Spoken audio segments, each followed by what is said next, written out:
Good evening, everybody. First of all, I just have to say my mom was a member of the League of Women Voters. My mother-in-law is currently a member, so I am so honored to be invited here tonight to talk about why you should vote yes on issue 9 for a little increase in the Children's Services Levy. Let me start by saying I have 2 children. I have a son who's 14, and I have a daughter who's 21, which I cannot believe. But in their lifetime, there has never been an increase in the Children's Services Levy. That's over 2 decades. There has been no increase in the Children's Services Levy. Yet, there have been increases in the numbers. So last year, the levy funded services for more than 20,000 abused and neglected children. That's 1 in 9 in our county. And as Judge Lubers pointed out, the number of issues such as substance abuse is one that she talked about, is increasing, not just here, not just in Hamilton County, not just in our state, all over the country. But substance abuse is only one of the factors that has increased the numbers of children needing services. So besides substance abuse, you hear about opioid use all the time, and that's really serious. But there's also domestic violence. There's also untreated mental health. These are 3 big factors that are leading to huge increases in the number of abused and neglected children needing services. So I talked about the 20,000 children who were served last year. That's 5,000 more than just 2 years ago. And the cost for the services is also increasing. For example, the county said that in-home care in 2016 cost $36 million. This year, it's $53 million. So you see the numbers are going up, not just in terms of the cost of services, but also in terms of the number of children being treated. So what does the levy fund? The Children's Services Levy funds a system of care that's established to protect our children.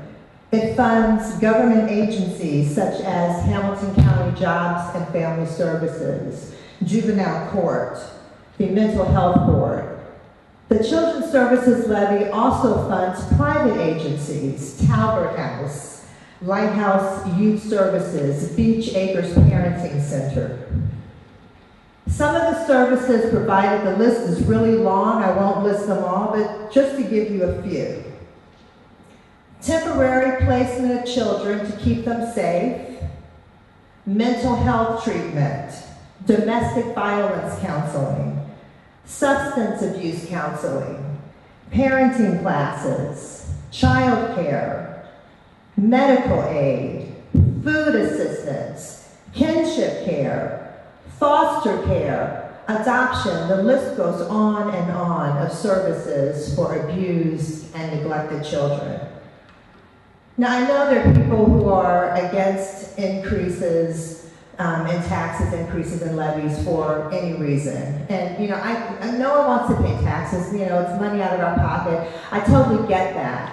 But these are our children. This is not the levy to fight. Not only because we have not asked for an increase in more than 2 decades, but because these are our children. These children need the services provided. Federal and state law mandates these services. So if the levy doesn't fund them, then the money for the services must come from the county general fund. That means a decrease by tens of millions of dollars for other services provided by the county. We don't want that. Now let me tell you, the increase is very small. It's 1.98 mil, so just in normal terms, that means if your home is worth $100,000, the increase is about $6 per month. I mean, it's less, really less than $6 per month. It's not a lot to ask. In closing, let me tell you just a quick story. I was in church, it's appropriate, we're in a church here, but I was in church at coffee hour, and there was a woman there from Uganda holding a baby, and I said, "Oh, is that your child?" And she said, "Of course this is my child. I'm not the child's mother, I'm not a blood relative, but all children belong to all of us." And that really resonated with me. All children belong to all of us. So we owe it to our children to take care of them. There are 20,000, and the number is rising, abused and neglected children in our county. We must vote yes for issue 9. We must vote yes for our children. Thank you.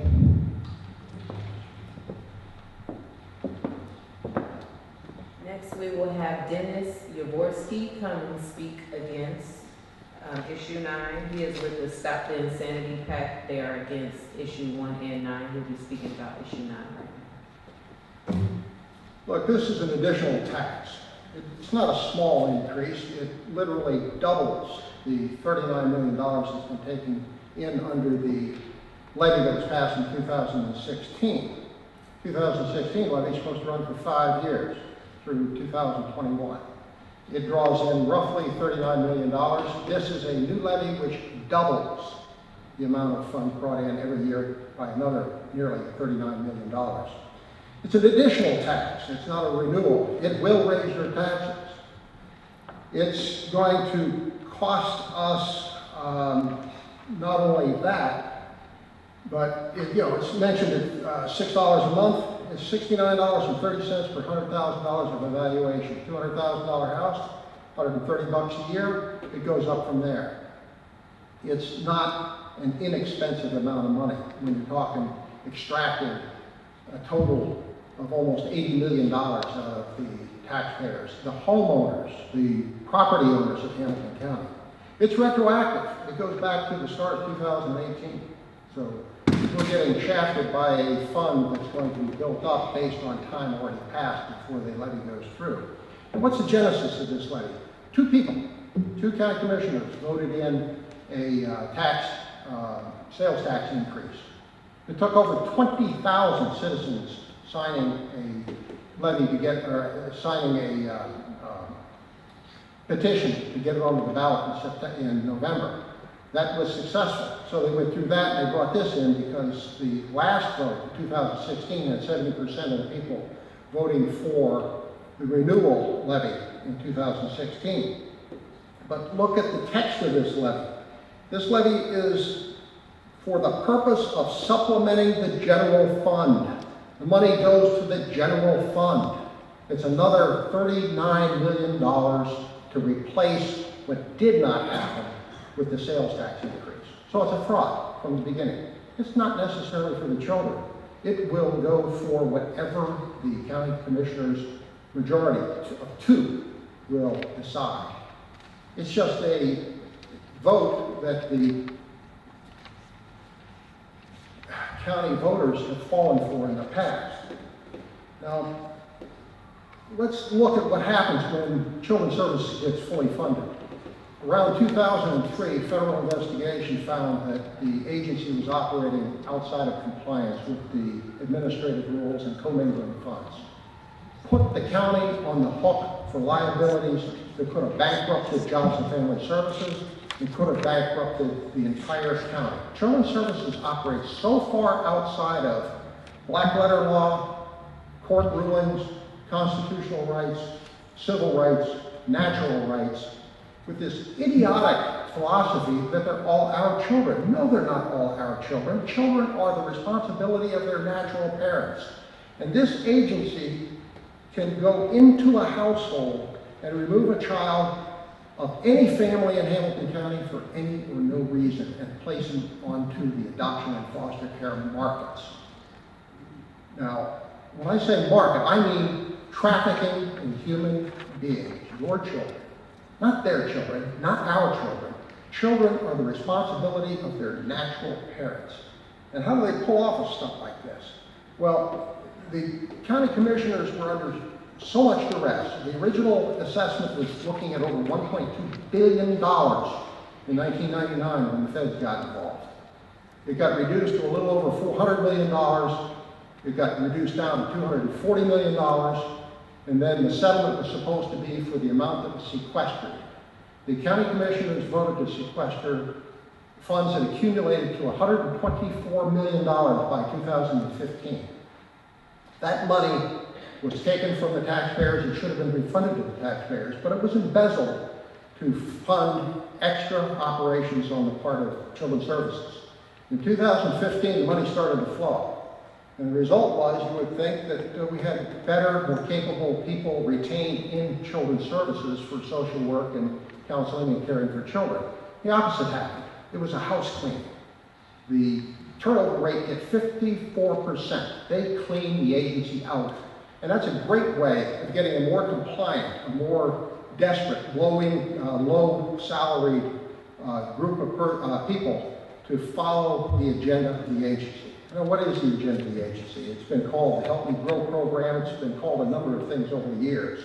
But the agenda of Hamilton County Children's Services and other children's services in the United States is to place every child under a case plan, and this was the kicker, preferably before the baby is born, which says that your children are not your children. They're the property of Hamilton County, the property of the state.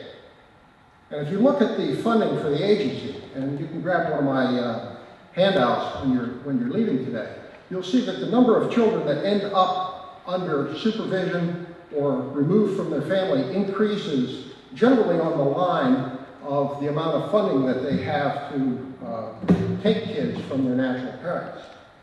Again, Children's Services is a trafficking organization. They take kids from their parents and provide them to the adoption and foster care markets. They even hold adoption fairs where up to 10 kids at one time get adopted out. It's obscene. It's absolutely obscene. It's trafficking in human beings. That's what Children's Services does. And it completely supersedes Supreme Court rulings, civil rights you think you had, and how do they do this? Well, in what I've put out on the table, there's a conceptual overview that I got from the Risk Assessment Manual for Supervisors from Hamilton County. And it says that risk assessment is rationale for agency intervention in family life. And get this is really interesting. Children's Protective Service systems based on risk assessment justify their interventions on the basis of future abuse or neglect rather than on proof that past abuse or neglect has occurred. Now, what does that mean? The agency doesn't have to demonstrate that there's been a crime. They don't have to demonstrate that the child's been harmed. They can show up at your front door, declare an emergency, threaten the husband or wife with arrest, actually arrest one or the other, or both, take one child or take them all. No court order, no hearing, no nothing. They do it on ex parte orders that are taken without the participation of the parents or any consideration whatsoever. So these people can take any kid at any time from any family in Hamilton County, and they cooperate with the adjacent counties. It is a nefarious organization. I call it pernicious because the nature of the injury it does to our society is incalculable. And the agency doesn't exist because there are so many kids that get sucked into the situation around drug abuse. They work with and cooperate with drug dealers. They will take an anonymous call from a drug dealer saying, this parent's causing me trouble. Take their kids, and they do it. I asked a Crip out of LA. You know, the Crip gang, they market drugs, they do protection rackets, they extort money, they kill people, they do things like that. I asked them, I says, do you guys use Children's Services to take out troublesome parents that interfere with your drug trafficking operations or the use of your home for drug trafficking or the recruitment of their children into your drug gang? They said, yeah, we do it all the time. This agency is so dangerous and so inimical to family life that I do hope that it goes out of business. Now, the next investigation by the feds is going to do that. It's going to bankrupt Children's Services. It's going to take the $80 million they get from the levy. It's going to take their reimbursements, which total up to $104 million worth of expenditures in a year for social services. And after 20 years and billions of dollars, There is no social ill related to children and child welfare that has improved. Billions of dollars, no improvement. What is the definition of stupidity? They're doing the same thing over and over again and expecting a different result. So anyway, children's services, you know, there's really one thing that throttles this agency down, and that's taking their money. And no, it's not taking their money, it's keeping your money. That's what they depend on to do the mayhem and destruction to family life that has occurred in Hamilton County over the past 20-some years that I've been hassling with this bunch of lesser and greater psychopaths that occupy the administration and operation of this agency. Am I out of time? You have 30 seconds. So, the last thing I'm going to take and talk about is Stop the Insanity PAC is also opposed to issue 1. Let me give you a little bit of arithmetic here. Anybody ever hear of carfentanil? Anybody ever spill salt on the table? Pick out one average size crystal. That's about 300 milligrams. That's enough to kill 10 people. So the quick calculation is 1 ounce of carfentanil, which will become a misdemeanor, will kill almost 1 million people. In general, why are only the property owners always funding the proposed levies when in Hamilton County 40–50% of residents are rentees and not property owners? Well, that's an easy one. That's because taxation without representation is easier to pull off than you can take and have a minority. It's the old joke about going to lunch. You got 2 wolves, 1 sheep, and they're deciding on what's on the menu. All right? So you've got many, many more beneficiaries of the levy applied against property owners and fewer property owners, so they're at a disadvantage just by sheer numbers. It's the wolf and the sheep analogy. That's the reason why they do it. The other one is that the sales tax levy, just as an example, failed because of opposition and the petition to put it on the ballot. So they went back to something different that, again, only took, you know, a couple of votes to put it on the ballot. So, children's services levy on property owners is going to work a lot better than an income tax or a sales tax. That's the reason. It's just easier to take money from property owners because they can't get up and move as quickly as somebody that isn't a property owner.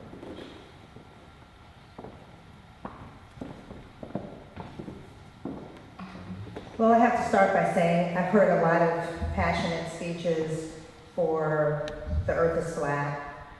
We didn't land on the moon. And there are a lot of things about fraud, but that was kind of maybe one of the most passionate ones I've heard. Just disagree with just about everything Dennis said. First of all, it's not like the agency. The Children's Services Levy funds a system of care. Some of the agencies that receive the funds are governmental agencies. For example, Hamilton County Job and Family Services is one of them. Juvenile courts receives funds. The mental health board receives funds. Private agencies also receive funds. Talbot House, Lighthouse Youth Services, Beach Acres Parenting Centers. And there are a lot of services that are needed to help, as I said last year, 20,000 abused and neglected children. Also, the underlying policy and culture is to try to keep families together. Often children are removed only temporarily. That's why kinship care, for example, is becoming more and more popular. It's where a child might be placed with a grandparent or another family member, which is much better than just being placed in foster care with a stranger. So there's a lot of emphasis on trying to help the family, helping the parents with parenting classes, mental health services, drug abuse counseling. There are a lot of services that are needed. Our children really, really do need this increase. As I said, it's been it's been more than 2 decades. It's been 22 years since there was an increase in the Children's Services Levy, and we really do need it now. And yes, all these children are our children. Let's take care of them.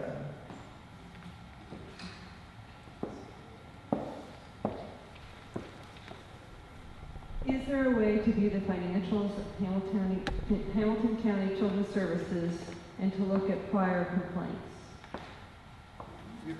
You can look at the finances directly on the web. I've got an email address listed on the brochure that I've left outside, and I can send you the link for that. But basically, it's a final report of the consulting firm that advised the county commissioners on and the tax levy review committee on the expansion of the levy by this additional issue 9 that's going to pull roughly $39 million out of the property owners in Hamilton County. So yes, you can look into the finances on that. The county also has other access to it. There is, what do they call it, the open check, it's a checkbook.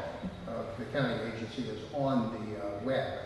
It's not real clear what each one of the expenditures are about because they issue who it's issued to, or they list who it's issued to and the amount, but they don't tell you what it's for. The memo line is vacant on most of the expenditures, and it effectively conceals the real purpose of it.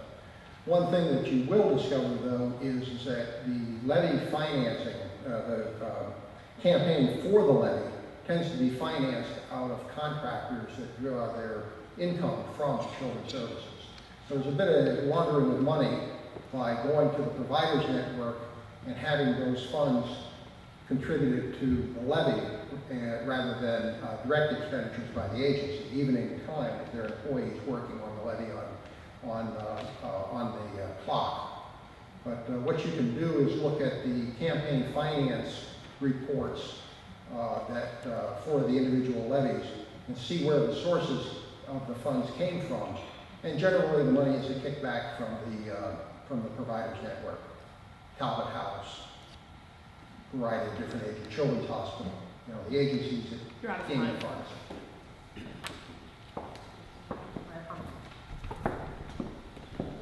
I just wanted to make one more point since the issue of finances came up. That the one county commissioner who was against the levy was Chris Monsell, but even Chris said that he knows that the funding for the Children's Services levy here in Hamilton County is the lowest in the state. He said our funding is the lowest in the state. So again, it shows the need that after more than 2 decades, we need an increase. $6 a month is not a lot to ask. And so I ask you to please vote yes on issue 9.